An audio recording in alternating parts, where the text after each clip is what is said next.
Hindsight is 2023. Let's talk about it. First pitch is next, guys.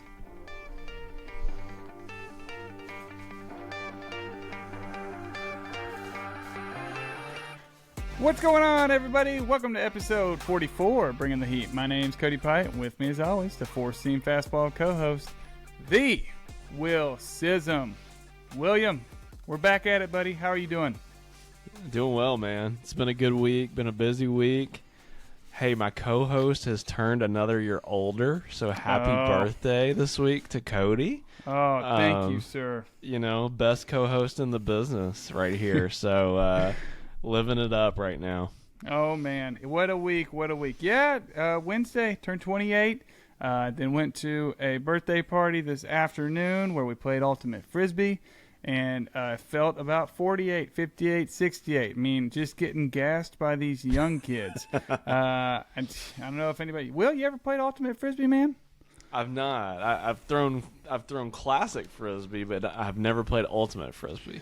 Yeah, it's a pretty fun game. We'll have to try it out sometime, and then we'll start a podcast talking all about it. That's just what we'll do. That's what we do, guys. Okay, we're just going to start a whole big podcasting network about everything. Okay, it's going to be fantastic. This is going to be a very interesting episode. We're going to hit over a lot of fun stuff. We're going to hit our where do we stand, talk about the standings, and wild card. We're going to dive into wild card for the first time. I figured, hey, we're getting down to the home stretch, so let's see what these playoff brackets are looking like. And then we'll hit our heat check player of the week, what's on the grill with Will, and then the main course, the main event for this episode is our Hindsight 2023 first round redraft. Okay, so we are going to look at what would we do if we could redraft, knowing what we know now. We're very excited about it. Then we'll transition to our final segment, which is the Wheels Kicking My Butt segment. It's Roman Candle Player of the Week. We had a little snafu last week. I'm not even sure what exactly happened. I'll explain later, so stay tuned for that. And, maybe I'll turn it around. Or maybe I won't. We'll see. Hang in there. Will, we're going to roll, though, bud, with where do we stand. Let's start in the AL East. The AL Beast, the Baltimore Orioles at 71-45, 2 games up on your Tampa Bay Rays at 70-48. Toronto, third place, 65-53. My Red Sox rolling up on those Yankees right now. I mean, we love to see that. 61-55. They're 10 games out of first place. And the lowly Yankees, we are,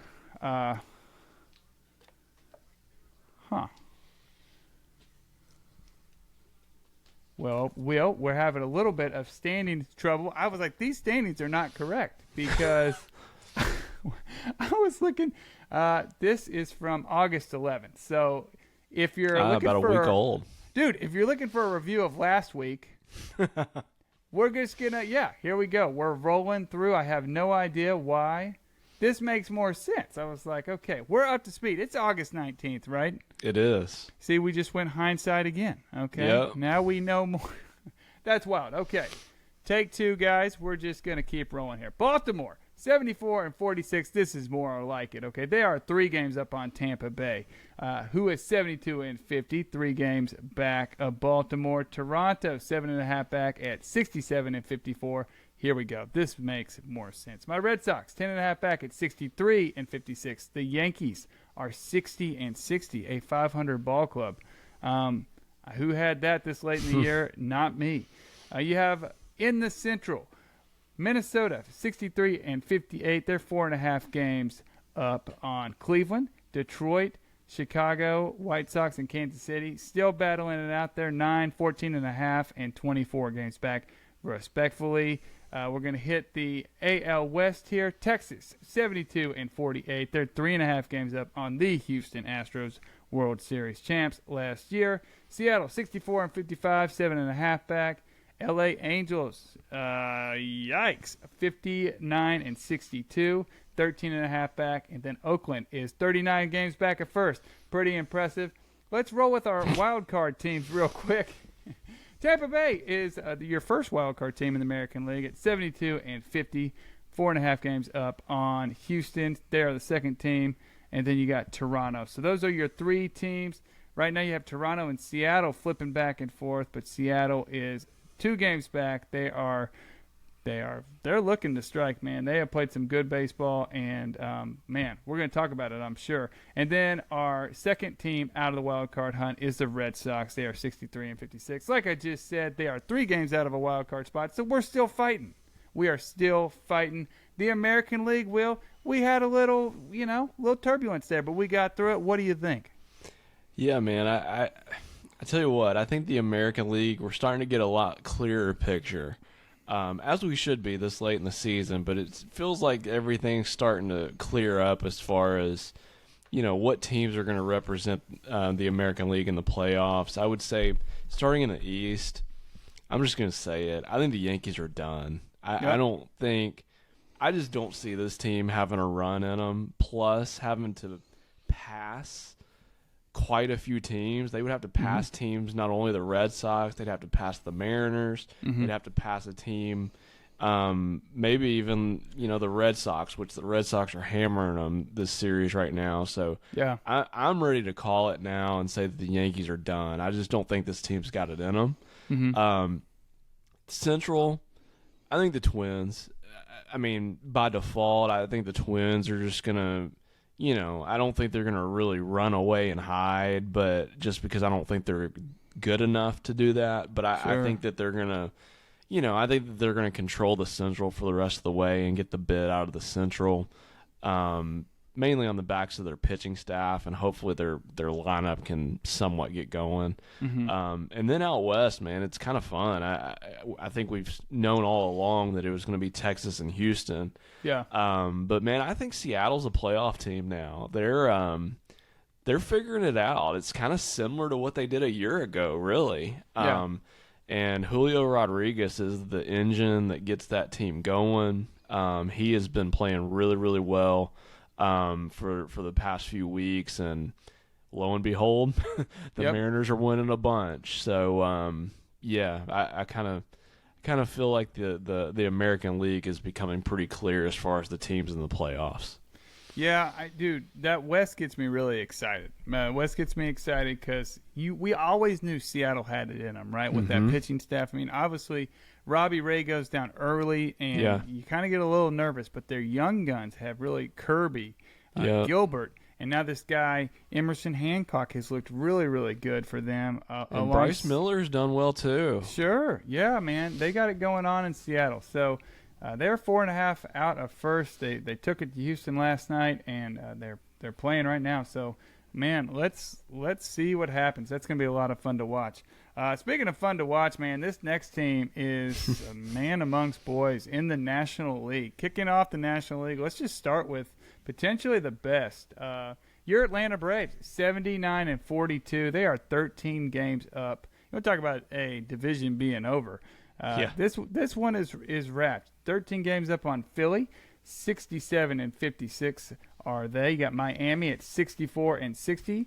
They are 16.5 out, and then the New York Mets and Washington. Last we spoke, I think they were a game and a half separated, and they still are. Okay, you got the Mets at 23 back, Washington at 24.5. In the Central, Milwaukee's still hanging in, man. They are officially positive in the run differential category. That's very excited. They're +1. Okay, they've congratulations, Milwaukee. Congratulations. They've allowed 530 runs. They've scored 531. There you go. That is just by the hair of our chinny chin chin. In second place, you have the Reds. They are 64-59, 2.5 games back. You got the Cubs, 3 games back at first. Again, another division with 3 kind of clumped up. And then, speaking of clumps, you got the Pirates and the Cardinals, man. They're kind of clumpy at the bottom there, you know. In the West, the Dodgers are just doing dodgy things. They've won 12 of 13 games, and they're absolutely nasty. 75-47. It's almost like we didn't have questions about their starting rotation the whole first half of the year. I mean, have they not come out of the gates hot?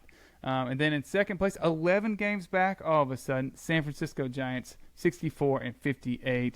You have Arizona at 63-61. What happened? They're 13 games back. San Diego, 17 games back at 59-65. I don't know if they'll ever go. And then you got Colorado, 28 games back. That'll be good enough for the worst record in the National League. Let's talk wild card real quick, Will. Our wild card teams are Philly. They're 3 games up.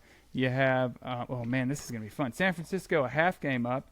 And then you have the Cincinnati Reds. They are only a half game up on 2 teams, the Cubs and Miami. So you are looking at, and then you got Arizona just a game and a half back. Yep. Man, dude, there are about 6 teams vying for 3 spots. Who do you like? Yeah, man, the National League's fun, and I mean, I think we're getting a pretty clear picture outside of the Central of obviously 2 division winners. Obviously, the Braves, they're running away and hiding in the NL East. Same thing really out west now. I mean, you can pretty much hand the division to the Dodgers at this point. The Central is going to come down to the wire, man. It is a 3-horse race. And to be honest with you, I don't think any 3 of those are good enough to separate themselves from the others. Yeah. And so the Central is going to come down, I feel like, to the last couple of days of the season. And like I said in the last couple of weeks, I think it's going to really depend on when these 3 teams match up against one another. We typically see a lot of division games in the last few weeks of the season. I think the team that does the best head-to-head, against, these 3 teams all together, I think is going to end up winning the division. So, but as far as the wild card, here's the thing.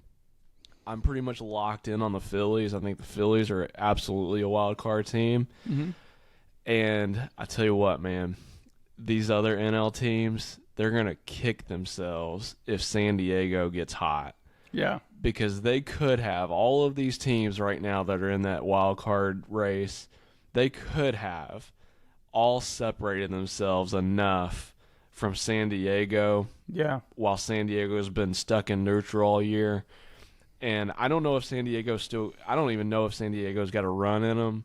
But if they do, now's the time to show it. And they are within still striking distance. That's the thing. So 5.5 out for sure. Yeah, I feel like teams like Arizona, take your pick of San Francisco, Cincinnati, Chicago. All of these teams I feel like had a shot to, throughout the year to really put some more distance between them and San Diego. And here we are. San Diego is only a few games back, so it's going to be fun to see if San Diego can put some really, really good weeks together to sneak into the wild card. Yeah. Hey, if you had money to put down, and you do, because I owe you $1,000, tune into last week if you guys missed that. Who's your favorite coming out of the National League, man? You like the Braves or you like the Dodgers?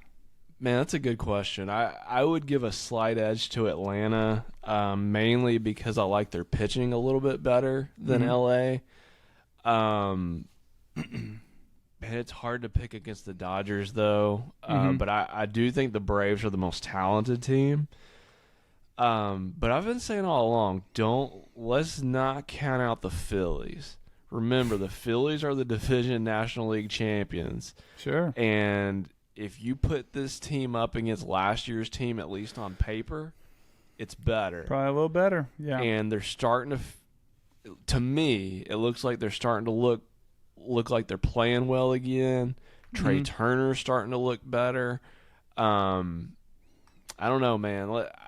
Again, I don't think the Phillies are better than the Braves. Yeah. But if they were to get matched up in a 5 or a 7 game series, I'm not going to say that the Phillies don't have a chance, because the Phillies can match up against anybody if they're playing well. Dude, anything can happen. All you got to do is get hot. And speaking of getting hot, man, let's roll on with our Heat Check Player of the Week. Oh, man. Oh, man. It's hot in here. It was a little chilly, but then I hit the sizzle. And now it's getting, burning up, Will. Let's talk about it. Listen, we've been behind this guy. We've been rooting for this guy. We've said, hey, his ADP isn't high enough. Tell me about your Heat Check Player of the Week. I got to give it up to the guy, man. I've been hard on this guy, I feel like. But I got to give some credit where credit is due. Bobby Witt Jr. We gave is my him the Heat Check Player of the Week. And let me be clear, I've never not said that I didn't like Bobby Witt Jr. I just didn't love the average draft position of where he was going at the beginning of the year. Yeah. But over these last few weeks, it appears that the games may be starting to maybe slow down a little bit for him. He's looked really, really good. And for this week, I'll just give you the stats. He's 12 for 27, good for just under 500 batting average, 3 home runs, 2 steals, 8 RBIs, 9 runs scored. So, hey, people who hung on to him, obviously you had to pay a premium for him. But people who hung on to him, and now they're starting to reap some benefits. Here's my thing. I know some of this is out of his control as far as the players around him, but I would love to start seeing it translate into a few more wins for the Royals.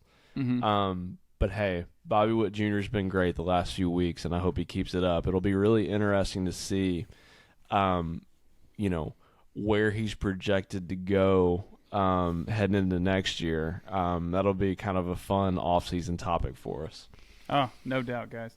Hey, my guy, we both went young here. I kind of like it. I went with Zach Geloff. Yeah. Okay, and somebody's at home is sitting thinking, what is a Zach Geloff? Well, he is a second baseman for your Oakland Athletics. I mean, Cinderella story time. Okay, we've all seen Moneyball, and they went on that 21 game winning streak. Okay, if they could rip off 40 in a row, they're still not making the playoffs. So, not going to be a Moneyball 2. I can probably tell you that. But this young man, they'll probably trade him if because they don't want to play Pena. No, I'm just kidding.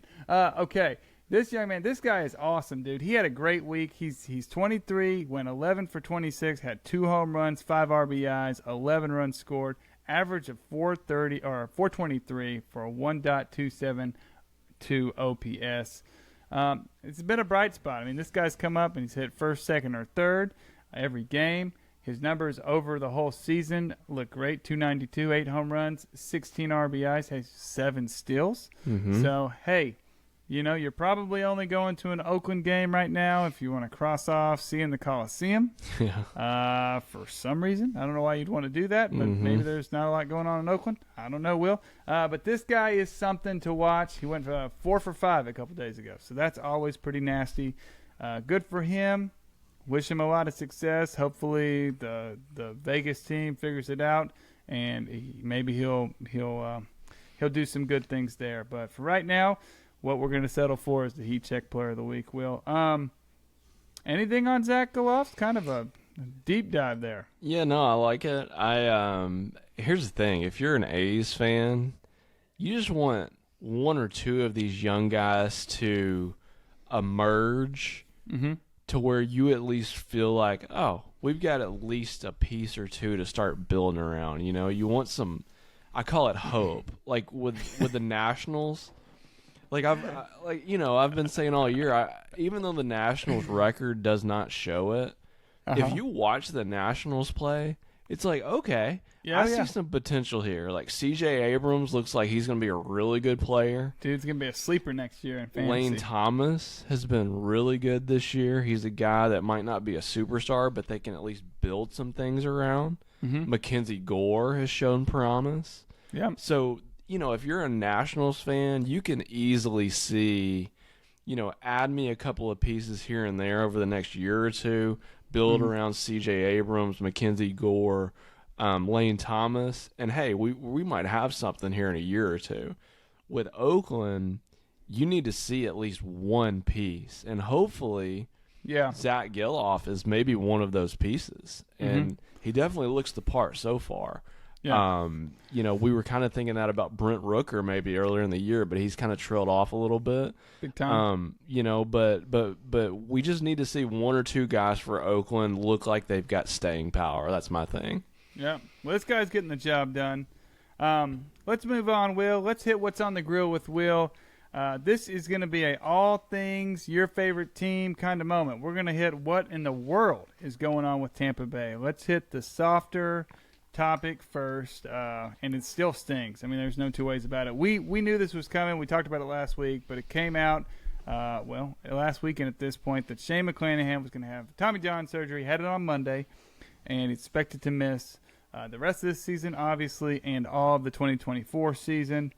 This is just an unbelievable turn of events. I mean, we're missing out on his 25 and 26-year-old season because of this. And what I really wanted to talk about real quick before I get your 2 cents on this is I just want to throw out some names here, guys, of pitching injuries that this team has had to overcome. Okay, so we had the top prospect Shane Baz, who's missed a year because he had to have TJ.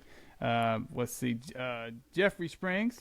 He needed Tommy John this April, so he'll be out for the rest of this year and then most of next year. Drew Rasmussen. He had the flexor tendon surgery last month. I mean, they brought in guys like Eflin and our guy Savale, and they've done the job. We obviously need our main man Glass now to stay healthy. He's been dealing with injuries, but this is an all-star studded lineup that's on your IL, man. What are your thoughts on that? Yeah, it's just devastating, man. Just, it was bad enough to lose, obviously, Jeffrey Springs, who was looking like a incredible breakout candidate. If you remember the start to his season, man, I mean, he was awesome that first few weeks before he got hurt. Rasmussen's not a superstar, but, to have a guy like that as your 4 or 5, I mean, that's incredible.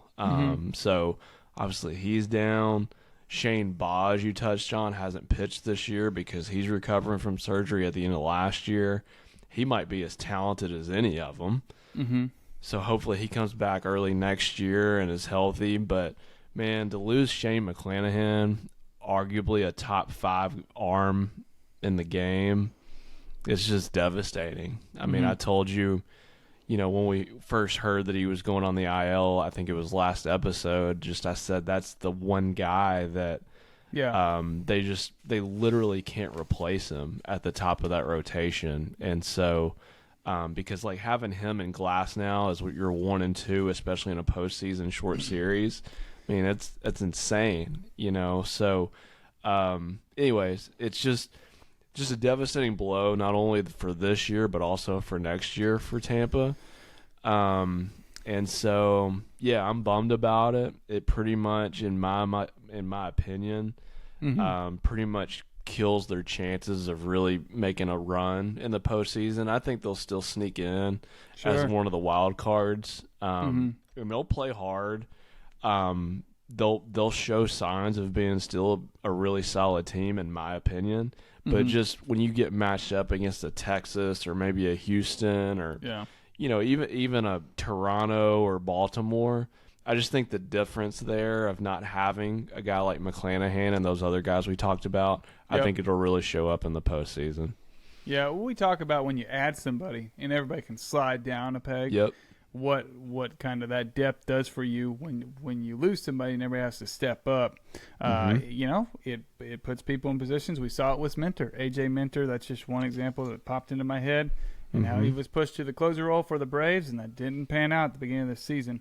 The second thing that happened to Tampa Bay this week is I think maybe worse. I guess we can't compare because they're both awful. But you have Wander Franco, your star, 22-year-old. He was our Heat Check Player of the Week last week, Will. And to go from that, now he's under investigation for having a series of inappropriate relationships with a girl who's 14 in the Dominican Republic.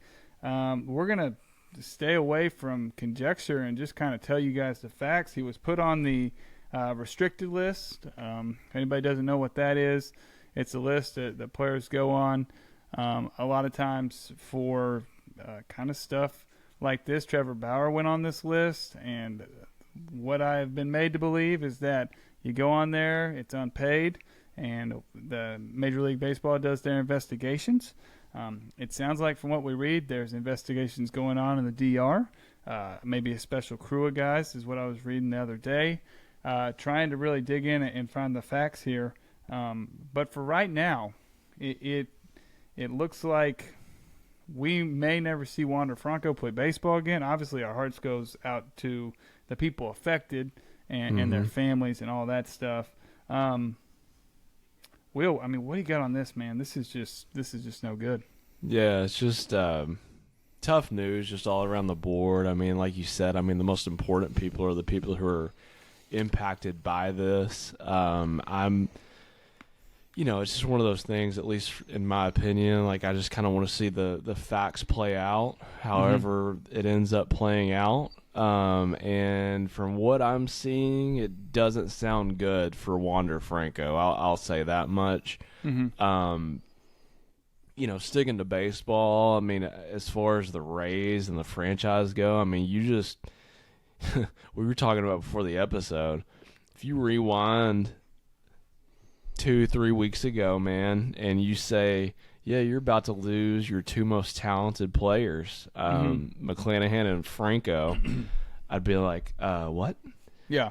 You know, and it's just kind of surreal as a fan right now, because it's like we've literally gone from thinking that we maybe had one of the most talented teams in the bigs, and I believe we did, to now you lost your two most talented players, and now you're kind of left with a roster that is still good, but it's just doesn't feel like it's a lead anymore, unfortunately.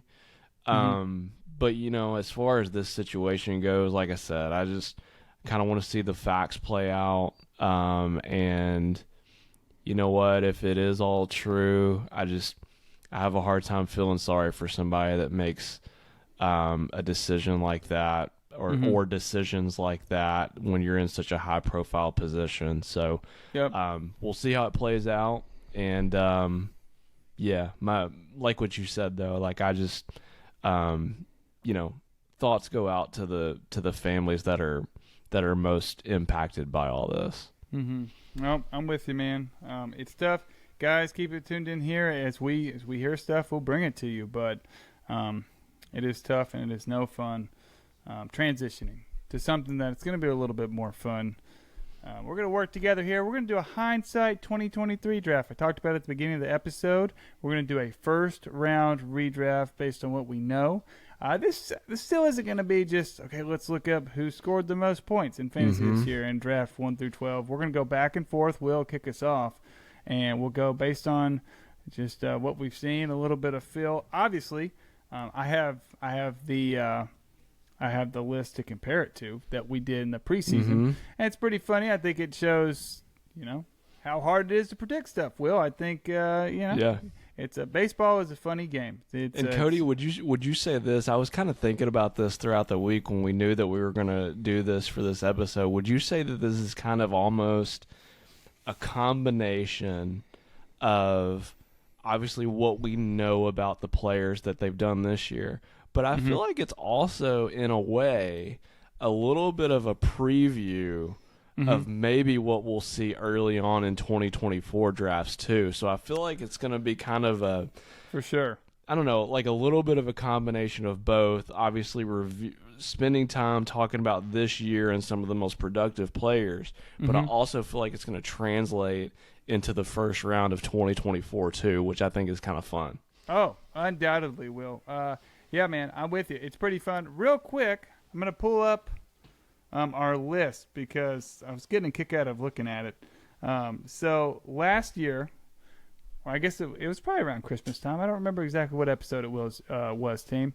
But here was our projections for the first round. Okay, we had Trey Turner going first, Julio Rodriguez going second, Ronald Acuna going third, Juan Soto going 4, Jose Ramirez going 5, Yordan Alvarez at 6, Aaron Judge at 7, Shohei Batter going 8, Freddie Freeman going 9, Mookie Betts 10, Kyle Tucker 11, and then Vlad going 12. Dude, I saw a stat the other day. Tell you what, that just hearing those names. Yeah. That's not bad. Sounds okay. Definitely sounds okay. Dude, I saw this stat on Vlad real quick. Little side note. Also, got to say his name, Alek Manoah. Okay, got it out of the way. I saw a stat on Vlad in like his last 70 games. He's had, I don't know, like 10 home runs. It was not a lot. or maybe even less. He's been struggling, dude. Anyway, that's a little side note and a stat that I wasn't 100% of, but man, it really made my head spin. He's a guy that I feel like we're going to talk about maybe towards the end of the year in the off season, as far as like kind of a I don't know, kind of a polarizing player. I think there's going to be some guys in the draft, and boy, I mean, we are way ahead of ourselves right now. There's going to be some guys in this draft that are going to fall pretty far. I think they could bounce back. It's going to be exciting. For right now, though, Will, let's Hindsight kick it off, 2023, man. Baby. Let's do it, man. Number one, who you like? I hate to just go dead obvious, but I got to. I'd be foolish if I didn't. Yep. Ronald Acuna. I just think that he's hands down.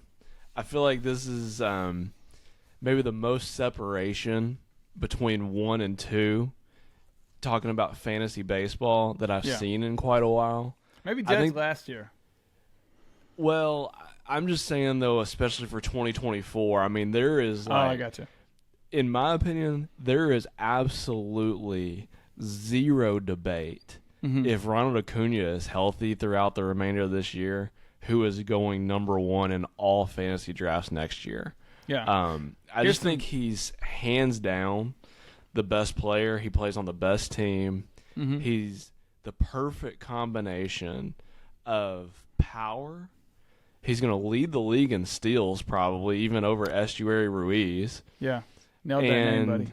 And his average is great too. And so there's no holes in his game. And I mean, you literally have a cheat code if you drafted him this year. It has been unbelievable. So he is easily, in my opinion, the number 1 guy moving forward until further notice. I like it. Statistics for you guys. 334 average, 27 home runs, 73 RBIs, 110 runs. Stolen bases, he's got 55 of those, which is nuts. RotoWire thinks he'll still 10 more.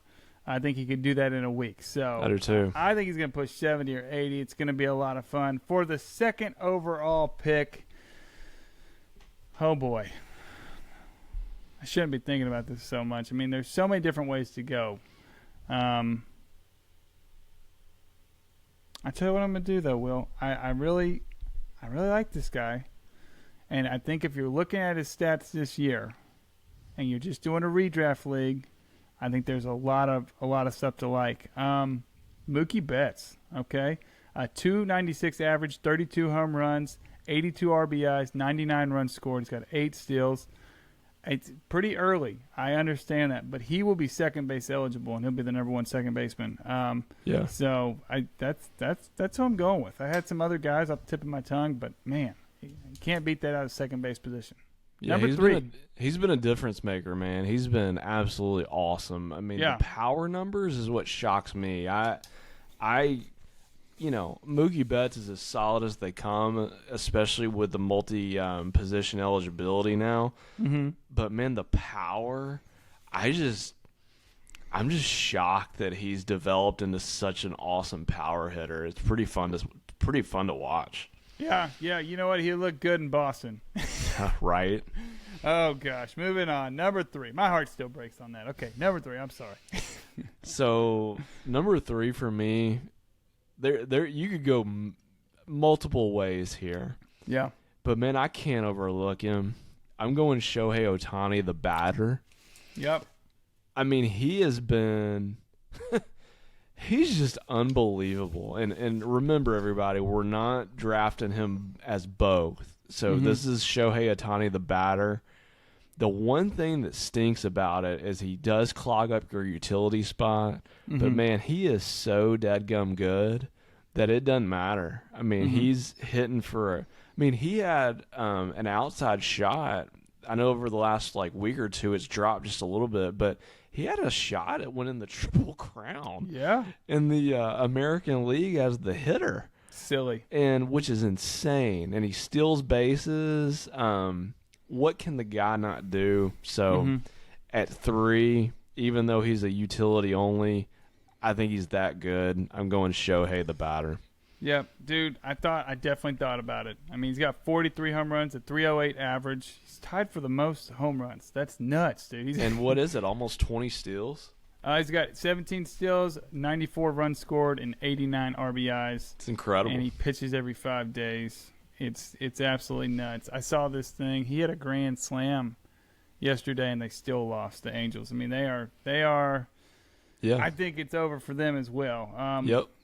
Okay, number 4. I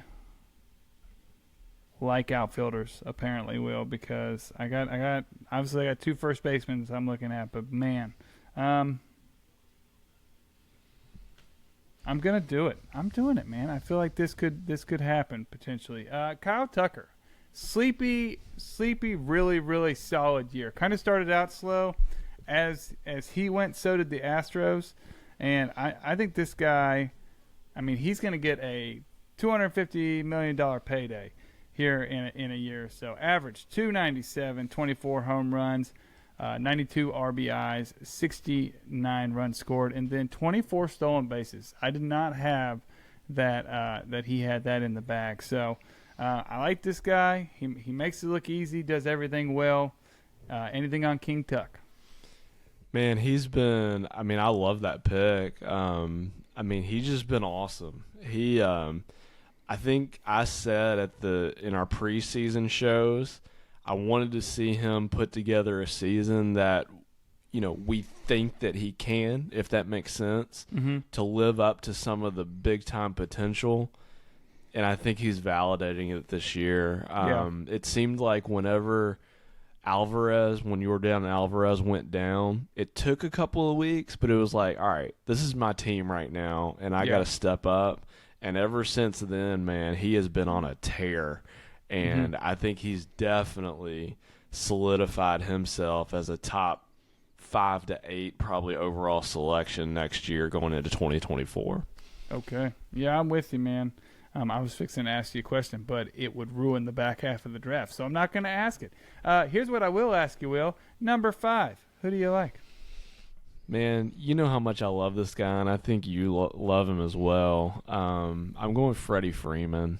The ultimate security blanket. Like, this guy is the perfect combination of incredibly high floor plus incredibly high ceiling. And this guy always falls way too far in every single draft because people either think they want to go younger for whatever reason or they want to go at a different position. But I think he's hands down the best first baseman in the game. Yeah. I think he's separated himself over guys like Goldschmidt, Vlad Jr., whoever else you want to put in there. Sure. Yeah. Matt Olson? You like him more than Matt Olson? I do like him more than Matt Olson, although I think Matt Olson has made himself a very, very valid argument for being the number 2 first baseman moving forward. Yeah. With the year he's putting together in Atlanta this year. But when you talk Freddie Freeman, though, you're getting everything. You're getting a top 5 batting average in the whole league. He's hitting around 330. You're getting 20-something home runs at minimum. He's going to score 100 runs. He's going to probably bat in 100 runs. And he's even he's going to steal probably 20 bases, which is just insane. Yeah. So, just stop passing him up in drafts moving forward, guys. Yeah. Yep. No doubt about it, guys. I think if we had to do it over again, we would have taken him a little higher. My next pick, he was like a semi-bust. I kind of keep going on these like weak first half, but really have come on strong, guys. Julio Rodriguez. I'm going to take him at 6, a 274 average, 21 home runs, 79 RBIs, 73 runs scored, 32 stolen bases. The steals are something spectacular here. I don't know, man. He seems to have clicked back into his rookie of the year self, and I think if like I said, if we're doing a draft, I think that's right about where he should land. What you got on Julio? Man, I love Julio Rodriguez. I I mean, obviously, we loved him enough going into the season after one season, really his rookie year last year, to put him ahead of Acuna going into this year, which is crazy. Yeah. But here's the thing. I think he's the one guy in the major leagues that, over these next couple of years, when you're talking fantasy especially, I think he's the one guy that you can somewhat compare to Acuna. To where if Julio puts together an incredible year based on his upside, I think he can at least get close to the numbers that Ronald Acuna can put up. He's that kind of a talent, in my opinion. Yeah. So, yeah, I mean, here's the thing. I think he's going to go top 3 or 4 in a lot of drafts next year just because he's so young. Yeah. People love getting high upside outfielders with those top few picks, so he's going to go extremely high, especially given how well he's played the back half of this year. Yeah. Yeah. No, you're 100% correct, dude. I remember talking to you about like a month or two in, like, is this guy going to fall into the second round? No. He's no washed chance that now. away. Yeah, I don't know if the home run derby fixed his swing or what, man. We kind of talked about that going in. Lucky number 7, Will I Am. Who you picking?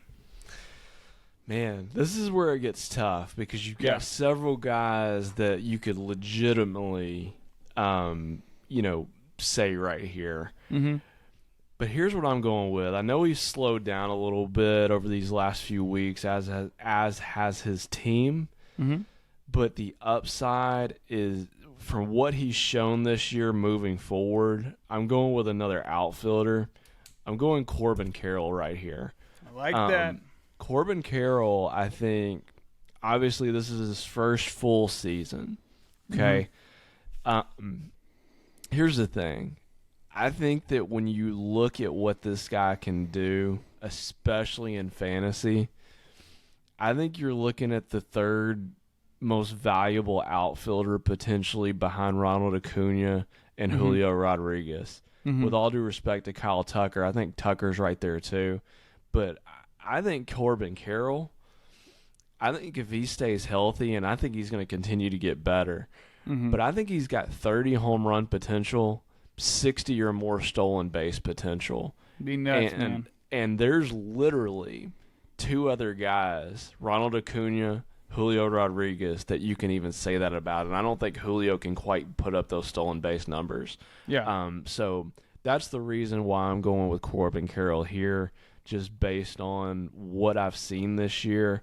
I think he's going to go incredibly high in most drafts next year. Yeah, dude, he could be a sneaky, kind of like Julio was. I mean, even in our podcast league, shout out to Mark, man. He took Julio first overall. It would not surprise me, and I'm sure we'll talk about it, if Corbin Carroll went number 1, just because of what you said. The word is upside, and I mean, he is absolutely awesome. He's slowed down some in the second half, but man, when he was going, it looked like it was his world. It was like, there is no level of baseball above this, and he has seemed to conquer it. So there is a lot to love right there, a lot to work with. Oh, for sure. For sure. The hair, too. Oh, can't handle it, Will. It's a lot of too many positives. Okay.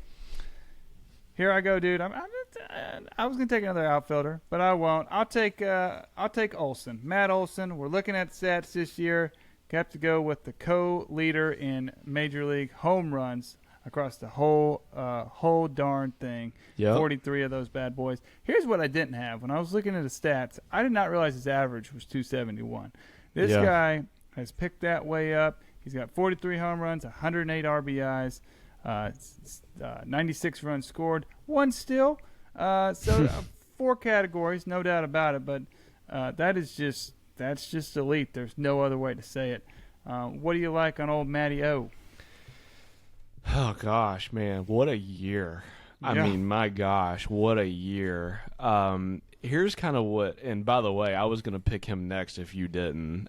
So I love the pick. But here's the thing. Just like what I said with Ronald Acuna, he plays on the best lineup in baseball. I don't think there's any argument that the Braves have the best lineup top to bottom in the league. So that's number 1. But as you said, he's hitting 270. And the only real question going into the season was, can he hit 250 or above? And obviously it's a resounding yes. Mm-hmm. And here's kind of what I've been thinking about with Matt Olson. I think he's now what we all wanted Pete Alonso to be. Dude, I was just about to say that. Because That's unbelievable. Pete Alonso before the season was my MVP pick, and I was thinking, you know what? Put him in an awesome lineup like we thought the Mets was going to have this year.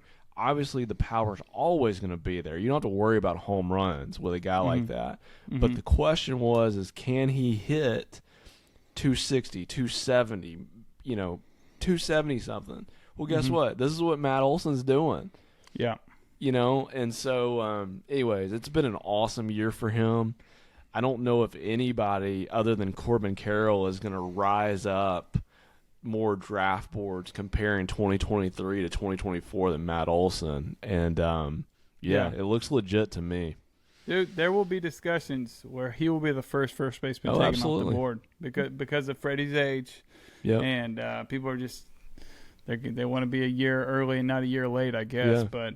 But Matt Olson, man, what about that flip flop? By the way, I just thought about that. Like the fact that you have a legend walk out of the door in Atlanta, and then he comes in. I mean, those are humongous shoes to fill, and he's just done it with perfection. And they love him down there by all Very accounts. impressive. It really is. It could have been a more disastrous story. So I think both gentlemen winded up in great spots. And, man, let's see them battle it out in a 7-game playoff series. That would be must-see programming. Okay, number 9. It's getting kind of wonky. Got some big names on my list. I thought you might take this guy. So I'll take him off your hands for you, Will. What about Juan Soto, how the mighty have fallen? This is a guy. Wait, I think isn't it my pick? Wait, time out. Did I pick? Because you went Matt Olson. Oh, man. I don't get 2 in a row? Unfortunately not. Oh, Will, it's your pick, number 9, buddy. I apologize. You know what? That's okay. I'm not going to steal Juan Soto from you, though, even though he's my boy. Kind. He is your boy. You know what? Again, this is where it's tough because there's so many directions. Like I had in mind the Padres guys, like either Tatis or Soto. Yep. But I'm gonna go with Austin Riley. Oh. Austin Riley, I was a little concerned. I'm not gonna lie. The first, let's just call it 2 months of the season, I was like, man. Mm-hmm. Is the average going to regress from where it ended up last year? Is this guy going to end up maybe hitting like 240 or 250 something? Mm-hmm. Obviously, the power is going to be there, but is this going to be basically a third base version of Pete Alonso? Yeah. Not that that's bad, but if you're talking about an upper echelon guy, man, you really want him to be 270 or above. Correct. Right? That's kind of my barometer at least. So, but after those first couple of months, Austin Riley started to play like we thought he would. Mm-hmm. Again, plays on the best lineup in the majors, which obviously helps all counting stats. I can't emphasize that enough. Yes, sir. Third base is better this year than we thought it might be going into the season, in my opinion at least. But it's still not a just insanely deep position, especially top end guys. Yeah. So I don't know. I think Austin Riley is going to be a solid top 10 to 15 pick in pretty much all drafts next year. Mm-hmm. And so I've got him slotted at 10 this year. That's a great call, man. Statistically, 280 this year, 29 home runs, 77 RBIs, 89 runs scored, 2 stolen bases. Think about this guy, like you said, he was a slow starter. And if you were able to trade while he was down, it wasn't a bad call. But he has turned into, going into last year, you had Jose Ramirez, you had Rafael Devers, right. Manny Machado. You could have switched, I guess, with Devers. And Bobby Witt. Bobby Witt, Austin Riley, man, may have leapfrogged everybody as third baseman. If he can do this, man, it's something about putting on an Atlanta jersey. These guys play really well. It's going to be a great debate, in my opinion, like in the offseason. Mm-hmm. Purely talking fantasy. Mm-hmm. Who's the number 1 third baseman? Is it Jose Ramirez? Is it Austin Riley? Or is it somebody else? You can make I can make a very good argument for Austin Riley. You could. He's really turned in just an incredible year. So good for him. I like that pick. Number 10, Will. Number 9, B. Okay. I apologize. I stepped on your toes. You're good. Juan Soto, man. A 263 average, 24 home runs, 75 RBIs, 68 runs scored, 6 stolen bases. This obviously isn't the peak. We've seen him play better. It's just hard for me to bet against this guy. This guy is somebody I have circled who, if I draw a later pick in the draft, I will look to build a team around him because he can snap back. That on-base percentage is always going to be incredible. Mm-hmm. He always walks more than he strikes out. And, man, if he can figure out San Diego or wherever he's going to play ball next year, he's the real deal, guys. And so the fact that we have so many names coming up in front of him is kind of wild. It's kind of wild. Wait. I got to let you talk about your boy Soto. SOTO. What do you like, buddy? Man, no, I think it's a very fair spot to put Juan Soto. Mm-hmm. We've talked about this before. He's not going to give you steals, which basically automatically, by most experts' opinions, is going to bump him down a little bit when we've compared him to some of the, Acuñas, the Julios, guys like that, Corbin Carroll now. Yeah. But if you're building a team to where steals aren't necessarily a priority and, average power on base percentage especially, man, you can't get anybody any better than that. And guess what? He's still just now starting to enter his prime years too. So let's not forget how young he still is. Mm-hmm. But yeah, if you're able to get a guy like this late first round, early second round, dude, you're going to be building yourself a heck of a good team. So I love everything you said. And, I'm not betting against this guy moving forward. I like it, dude. 11, Make-A-Wish, Will. Who are you taking? So I'm going to go slightly against the grain on this one just because I want to – I think it's important, in my opinion, to get at least one pitcher in. And I think it's justifiable. At least I could make a very, very good argument for this guy as our pitcher. Mm-hmm. Spencer Strider. Okay. Okay. Here's the thing, man. When you look at Spencer Strider and you compare his strikeouts to any other starting pitcher in the whole league, there is a seismic gap there. Yeah. And here's the thing. Whenever I'm looking at guys that I want to target in, the first or second round, I want guys that I call outliers.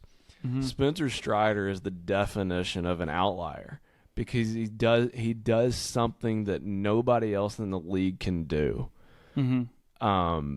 And it just so happens that he's a pitcher instead of a hitter. So, anyways, again, we've talked a lot about the Braves here. It doesn't hurt that he pitches for the best team in baseball. Yep. And when you add in, he's also going to lead the league in strikeouts probably for the foreseeable future. Even though, there's always going to be a couple of guys that have better ERAs than him. Mm-hmm. That's great. I don't really care a whole lot about ERA. But when you couple the strikeouts, the wins, just the dominant starts that he's going to – the whip and he's going to have some weeks, especially if you're in a category league, to where you can literally start him one or two times, and he's going to carry a couple of the categories for you. Yeah. So I say all that to say – he's an outlier by my definition, and so he's justified to be by far, in my opinion, the number one pitcher. I think the only other pitcher that you can even make an argument for is maybe Garrett Cole, but I just think that there's a big gap there now. Yeah. Especially with McClanahan hurt. Correct. That's what I was just about to say, man. McClanahan going down. It just changes things. And I would say this is SP1. You got to love the fact that he's 24 and he's been able to stay healthy, and he's gonna set a record, dude, with these strikeouts. It's absolutely nutty. He's 14-4 with a 3.57 ERA, a 1.08 WHIP, 227 strikeouts. He's disgusting. He's disgusting. A lot of fun to watch. Number 12. I have been kicking around so many names. I legitimately am having trouble deciding. So I just said, let's just go back to the basics. Rotisserie. I'm sitting at 12. Who's somebody I can think can help me if I'm looking at statistics from this year? And I have to go Mr. ADP 7 himself. We talked about him earlier. Bobby Witt Jr., man. 278 average, 24 home runs, 78 RBIs, 69 runs scored, 34 steals. That is just helping you every way that counts. And it's not really hurting you at all. He's got the home runs. He's on pace for over 30-30. I mean, obviously he's already got the 34 home runs. He could have a 30-40 season. Yep. And, I mean, that's pretty insane. And we sleep on him because he plays for Kansas City. But we have to remember, going into this year, man, people thought this Kansas City team was going to take a step forward. So maybe they do it next year. I don't know. We'll see. But that's number 12, man, the Tom Brady pick of this draft. Anything on Bobby? No, I was just going to say I like it. I think that is a very, very good spot for him. I think that anywhere, to be honest with you, I think anywhere back half of the first round, so anywhere around 7 through 11 or 12, I think is the perfect spot for a guy like Bobby Witt. I really do. So the guy's talented. The guy looks like he's starting to figure it out. He does need some help around him, but I'm with you. I'm 100% with you there at that pick. I like it, dude. Let me ask you this before we close the books on this one. Who are the two best players, in your opinion, that we left off this list? Oh, dude. I was literally just thinking of names we didn't say. Like, we didn't say Jordan. We didn't say Mike Trout. Those are two pretty big ones. And then the biggest one, in my mind, you're going to kick yourself. Are you thinking who I'm thinking? Probably. Aaron Judge. Yep. We left Aaron Judge off this list. But the thing is, we're looking at stats from this year. He missed a ginormous chunk of time. Correct. So that's kind of what my thought process was in that. I don't want to speak for you, but when we're trying to do this, looking back thing, but I was trying to be, what I legitimately did was I just took the names, peeled them off, looked at the statistics, and then kind of went 1 through 12 of who I liked. So Aaron Judge is obviously one for you. Who's the other one that you would say? Let's see. Off the dome, dude. We didn't say J-Ram. Yeah. And he's a guy who I was thinking, which, I mean, this doesn't really play into account, position scarcity and all that fun stuff. And he's had a pretty solid year, but the counting stats just aren't there because he plays in Cleveland. So, again, those were the two. What about you? Anybody that was just striking that you were like, how didn't we say this guy's name? Yeah, no, I was with you with Aaron Judge, but, I mean, everything you said, I couldn't justify putting him in because here's the thing. I've got him on one of my teams, and I feel like if I would have had him healthy, that it would have made a massive difference. Oh, yeah. But you're probably not having him for those, whatever it's been, 2-3 months, like, it's a killer. Yeah. Sometimes the best thing that you can have, especially from your best players, is availability. And so not having him, man, is a difference maker. And, I mean, fairly or unfairly, he's going to slide in some drafts next year just because people are going to question if he can stay healthy. Yeah. That's always been a question mark. And we forgot about it going into this year because he had such an insane year last year. But the question is real. And so I'm with you there. So Aaron Judge is obviously, I think us explaining why he was in there is important. But as far as other players that were at least under consideration for me, you mentioned Yordan Alvarez. He also missed a lot of time, so that's why he was not in mine. Correct. But I would definitely say Bo Bichette, if he wouldn't have missed this time here recently, I think he's very, very – you can make a very good argument that he's top 12. For sure. And then I tell you what, I don't think he's going to go quite this high next year in drafts, but I want to give a shout out to a guy like Adolis Garcia. Dude. He has been an anchor Yep. in that Texas lineup all year. We've always said the average is not going to be just absolutely incredible, but everything else is. He's going to hit you. He's going to get you a ton of power, ton of RBIs, a lot of runs scored in that lineup, and he's going to steal you some bases. And so, like I said, I don't see him as a first or maybe even a second round pick next year. Mm-hmm. But this year, just purely this year, he's been awesome. Yeah. Dude, he was on the tip of my tongue. It was between he and Bobby Witt, and I had to, like I said, I had to take their names away and just look at those stats. I'm like, who would I want in the first round? And I love that 270 average mark that you set because, like you said, you want a well-rounded first-round pick. You really can't go too one-dimensional. Yep. And not that we'll see, dude. Maybe that average keeps ticking up throughout his career because he was like a 230 guy, and then he was 240 with Pop, and now he's 256. So he's looked good. I got his statistics because he's the only guy on the sheet that I wrote down we didn't say. 256 average, 30 home runs, 92 RBIs, 89 runs scored, 8 stolen bases. That'll play, man. It really will. So, yeah, I would look for him to take a big jump going into drafts next year. Will, summer is coming to a close, buddy, but I still hear some fireworks, buddy. Let's see. Oh, my goodness gracious. It is time for the Roman Candle Pick to Click Player of the Week, and this segment is cursed, okay? This is what I'm convinced of. Last week, if you made it to the end of the episode, you understand that we had a couple of duds, okay? I had C.J. Cron, and Will had Tristan Casas, and I thought Cron got 3 hits, Casas got 2 hits. Will texted me a couple days later and was like, dude, I'm pretty sure Casas got more than 2 hits. So I peeled back and re-looked at the numbers. I don't know what happened. I promise I'm not trying to sabotage my buddy here, okay? But Casas actually went 5 for 19, not 2 for 19. He also had 2 home runs.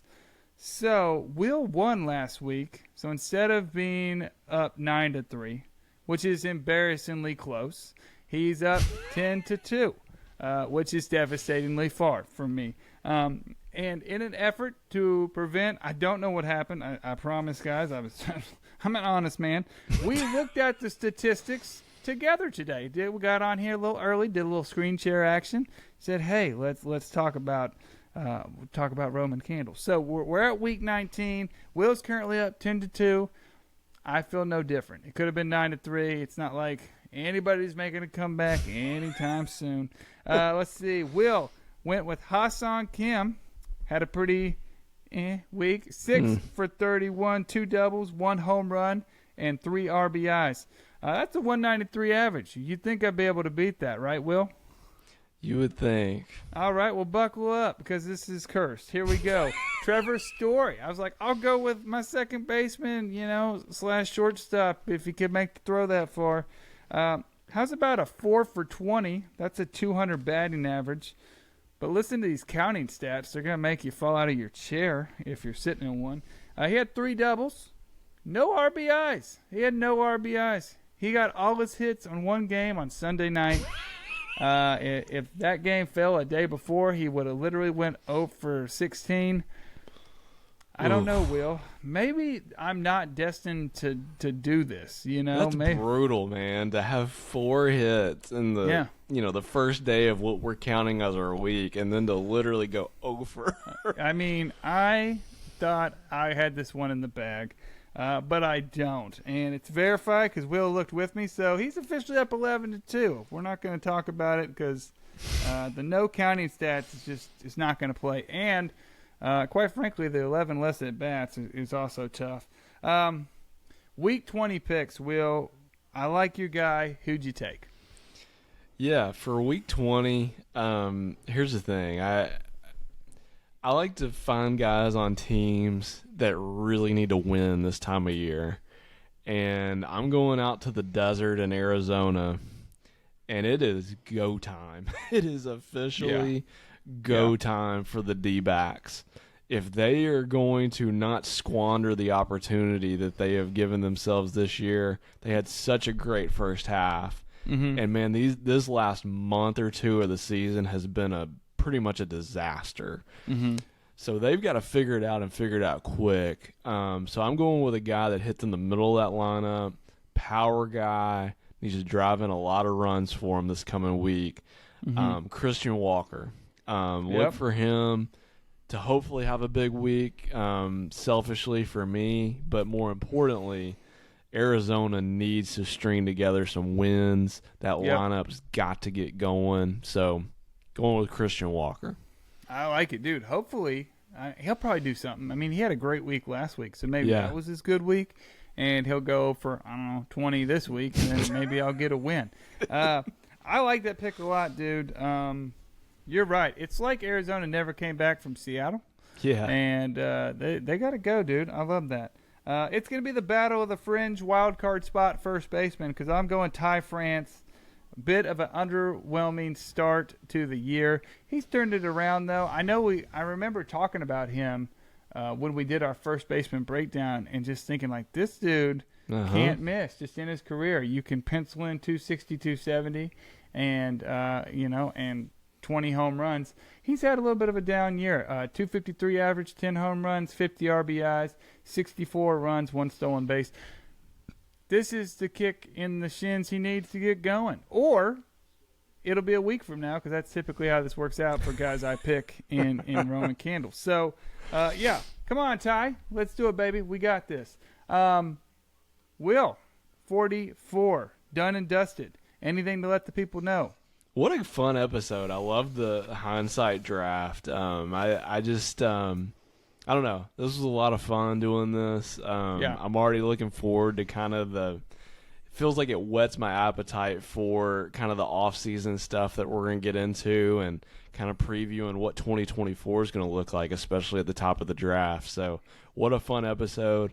Man, we've almost made it through August. The division races, there's several good ones. But, man, the wild card fights in both the NL and the AL, that's going to be something really fun for us to keep track of the rest of the season as we head towards the playoffs. So good luck to everybody. It's in fantasy. If you're playing in a fantasy league, you're getting close to the playoffs. So keep an eye on that waiver wire. See if you can find some hidden gems to kind of bolster the bottom half of that roster. And,